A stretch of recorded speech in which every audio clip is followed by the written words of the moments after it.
बिस्मिल्लाहिर्रहमानिर्रहीम। अस्सलामु अलैकुम वरहमतुल्लाहि वबरकातुहू। नहमदुहु व नसल्ली अला रसूलिहिल करीम, अम्मा बाद। इस्तिग़फ़ार के हवाले से बातचीत का सिलसिला जारी है और गुज़िश्ता लेक्चर में मैंने इस्तिग़फ़ार की हकीकत के हवाले से और उसकी कुछ फ़ज़ीलत के हवाले से कुछ बातें अर्ज़ की थी।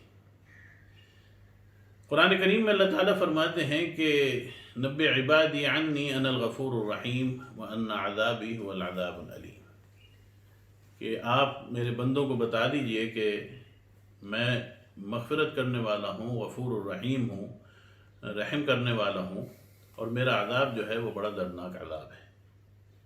रहमत और गज़ब को अल्लाह ताला ने इस आयत में एक जगह ही बयान फरमाया है। आम तौर पर कुरान करीम में अल्लाह ताला जहाँ मग़फ़िरत का ज़िक्र फरमाते हैं तो उसके बाद फिर अल्लाह ताला अपनी नेमतों का ज़िक्र फरमाते हैं कि जो उन लोगों के ऊपर होती हैं कि जो मग़फ़िरत का हुसूल करके अपने आप को अल्लाह ताला के करीब कर लेते हैं। सवाल ये पैदा होता है कि मग़फ़िरत का तरीक़ा क्या है। सबसे पहला सवाल यह है कि जो मुरव्वजा हमारे यहाँ माहौल में जो चीज़ें हम मग़फ़िरत के लिए इख्तियार करते हैं, तौबा के लिए इख्तियार करते हैं, क्या तौबा के वही तरीक़े हैं और क्या वो तरीक़े सही हैं? तो इसके ऊपर थोड़ी सी आज गुफ्तगू होगी। पहली चीज़ ये समझ लीजिए कि जब भी कोई बात कही जाती है, कोई अल्फाज बोले जाते हैं, तो मकसद वो अल्फाज नहीं होते, मकसद उन अल्फाज के पीछे छुपी हुई हकीकत होती है। अल्लाह ताला ने अपने निज़ाम में हर चीज़ को हकीकत और उसकी एक ज़ाहिरी सूरत और एक उसकी हकीकत में पैदा किया है। मैं आपसे मुखातिब हूँ, मेरे सामने एक आला रखा हुआ है जिसको मोबाइल फ़ोन या जिसको कैमरा कहा जाता है, और इस कैमरे के अंदर ये ख़ासियत है कि वो मेरी आवाज़ और तस्वीर को आप तक महफूज करके पहुँचाता है।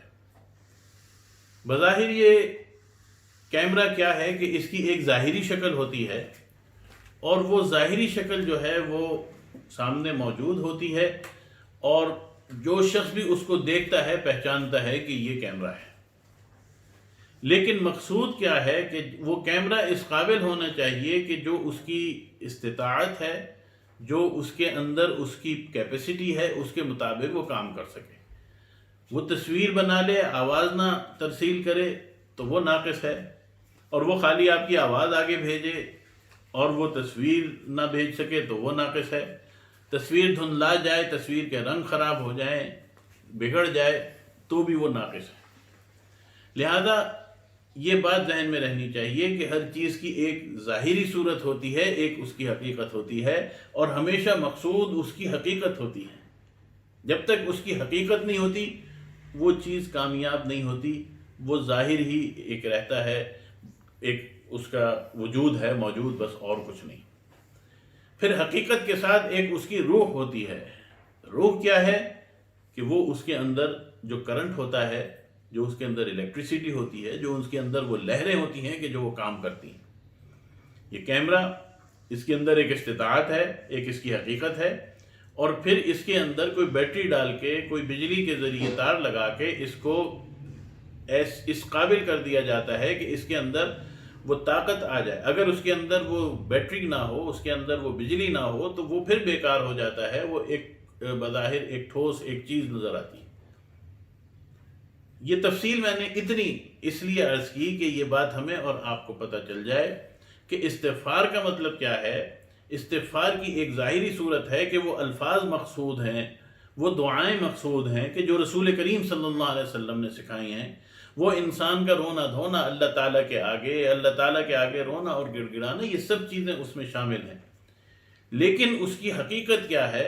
हकीकत यह है कि इंसान जब इस्तिग़फ़ार अपनी ज़ुबान से निकाले, अल्लाह ताला से तौबा के कलिमात अपनी ज़ुबान से कहे, तो फिर दिल से भी वो अपने गुनाहों पे नादिम हो। ये ना हो कि दिल में तो ये सोचे कि जी मैंने कोई गुनाह थोड़ी किया है, ये कोई बुरी बात थोड़ी है, ये कोई गलत काम थोड़ी है, बिला वजह मुझसे माफ़ी मंगवाई जा रही, अच्छा जी चलो माफ़ी मांग लेते, कोई बात नहीं। ये माफ़ कीजिए तौबा का ही तरीक़ा नहीं।